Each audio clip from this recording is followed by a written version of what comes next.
Quarter ফাইনালে নিশ্চিত করেছেন ব্রাজিল ভার্সেস উরুগুয়ে। দুজনের ম্যাচটি শুরু হবে 7 জুন সকাল 7টায়। ব্রাজিল গ্রুপ পয়েন্টে 2টা ড্র করেছে এবং একটাতে জয় পেয়েছে। আর উরুগুয়ে গ্রুপ পয়েন্টে 3টা খেলে 13টায় জয় পেয়েছে।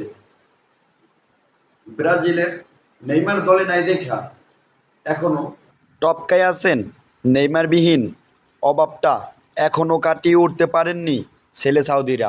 পারবেন কি উরুগুয়ের সাথে জিতে সেমিফাইনালে পা রাখতে? বিস্তারিত রিয়াজুল ইসলামের রিপোর্ট। রদ্রিগো বলেন, নেইমার জুনিয়রের জায়গাটা আমাকে দেওয়া হয়েছে, কিন্তু আফসোস আমি এখন ফর্মে নাই, ভালো খেলতে পারি না। তার জন্য উরুগুয়ের সাথে জেতাটা আমাদের অনেক কঠিন হয়ে যাবে। উরুগুয়ের ডিফেন্ডার বলে, ব্রাজিল একটা হার্ড টিম। ব্রাজিল মানি অনেক ভয়ঙ্কর একটা টিম। ওদের সাথে ভালো খেলতে হবে আমাদের জেতার জন্য। ব্রাজিলের বাস পাখি আলিসন বেকার বলেছেন, আমরা যদি ভালো খেলতে পারি, আমি যদি ভালো গোলকিপার দিতে পারি, তাহলে অবশ্যই ম্যাচটা আমরা জিতব। রিয়াল তারকা এনরিকো বলেন, আমাদের বাজে খেলায় আমাদের টিম অনেক পিছিয়ে পড়ে গেছে।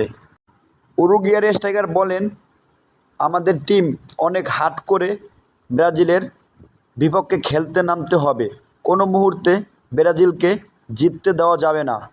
উরুগুয়ের গোলকিপার বলেন, আলিসন বেকারের মতো আমিও গোলকিপার দিব। আমার দলকে জেতানোর জন্য যা করা দরকার আমি তাই করব। পারবেন কি ছেলে সাউদিরা উরুগুয়েকে হারিয়ে সেমিফাইনালে পা রাখতে?